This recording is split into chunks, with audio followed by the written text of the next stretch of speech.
Magandang umaga mga mare. So for today's video ay mamimitas kami ng avocado. So ayan, nagpe-prepare na ang aking asawa. Kailangan naming mamitas ng avocado para may pandagdag income. Pambili ng kape asukal ba. So ayan guys, nakita ng asawa ko na may itlog yung manok. Sabi niya takpan ko muna at sa panahon ngayon ay medyo umuulan-ulan tuwing hapon. So ayan, para hindi mabasa at mabaog ang itlog. So ayan guys, i-check natin. Ayan, tingnan nyo. Mayroon siyang 4 na eggs. So, ayan. Wow! 4 na itlog ng manok. Ayan, oh. So, ayan. Tinakpan ko siya para hindi siya maulan. Nandito siya sa puno ng avocado. So, ayan. Ayan, guys. Start na kaming mamitas. So, ayan. Medyo pahirapan ang pagpitas. Pero dito sa bandang ito, mababa pa lang siya. Mahirap mamitas ng avocado lalo na pag mataas. Pero dahil kailangan nating magsipag para sa ating mga anak. So, mamaya kasi lalabas din kami after namin mamitas mga 1 PM siguro. Pupunta kami ng diagnostic center para magpa-x-ray ng paa ng anak ko. So, ayan, may aso na pasaway. O, ayan, pinasok ko sa sako. Ang kulit niya ni Kiwat. O, ayan, sabi ko sa asawa ko, try ko ring mamitas. So, ayan, binigay niya sa akin ang sungkit. So, dito kasi sa part na to, mababa pa lang, kaya kaya ko palang abutin. So, ayan guys. Day off ko pa lang sa palengke guys. Pangalawang araw na. Pero nung kahapon, duty ko sana sa health center, pero hindi ako nakapag-duty dahil nagtanim kami ng kalabasa. So, ngayon, Friday, hindi rin makapagpahinga dahil maraming trabaho. So, ayan, after namin mamitas, pupunta pa kami ng LTO para sa aming student license. So, ayan, ang gulo ng aking aso. So, after namin magpa-student, ayan, tinuloy rin namin ang pamimitas. Kasi nga, kailangang may ebenta. Kasi bukas, follow-up check-up na naman ng aking panganay. So, ayan guys. Diyan sa part na yan, nahulugan pa ako ng avocado. Ayan, sakit na bukulan pa yata. Ayan guys, tawang-tawa dyan yung asawa ko eh. So dito guys, lilipat na kami sa, hindi pala. So ayan, nangungulit yung aso namin. O, habang namimitas ang asawa ko, ayan, tumutulong sa pagpulot.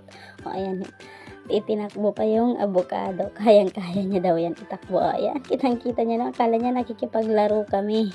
Ang kulit talaga ng Kiwat na yan. So ayan guys, so ayun yung may manok na gustong mangitlog. Pero hindi pa pwede kasi nga pupunta pa kami dyan.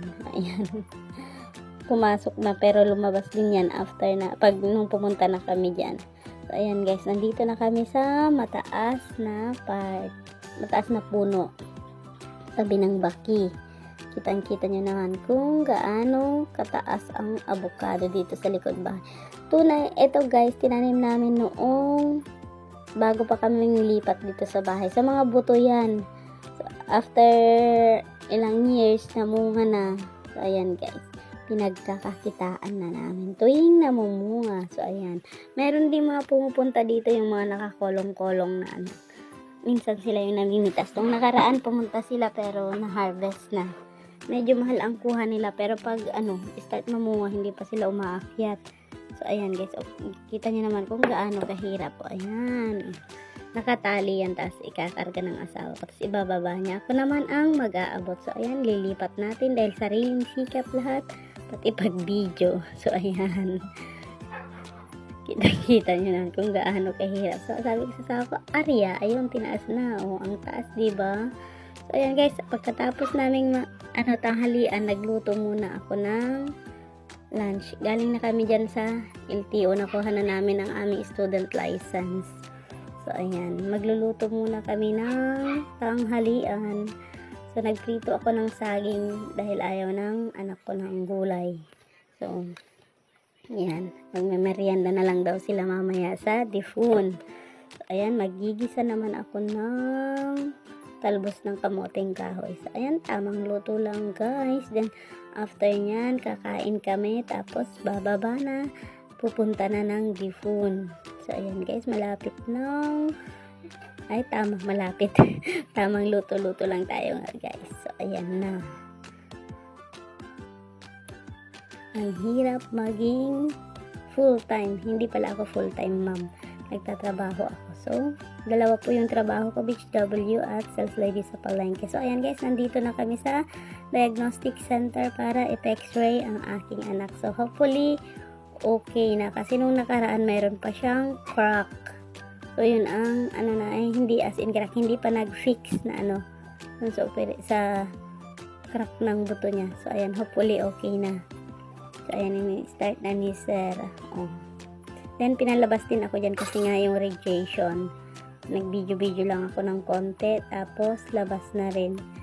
So ayan, tamang lang si kuya, chill lang ba, ilang minutes lang dyan, nakuha din agad namin. So ayan na yung result guys, hopefully okay na. Then papatanggal na lang yan daw after 1 year. So ayan guys, pagka uwi namin, nagkilo na kami ng avocado. So ayun, apatan ang 1 kilo, yung maliliit mga 5 piraso. So ayan guys, by 7 lang ang aming ginawa. Then ayan na yung aming mga nakilo. So ayan, ay nagkikilo pa pala kami dyan. Tinatanggal namin yung maliliit, tapapahinugin ko.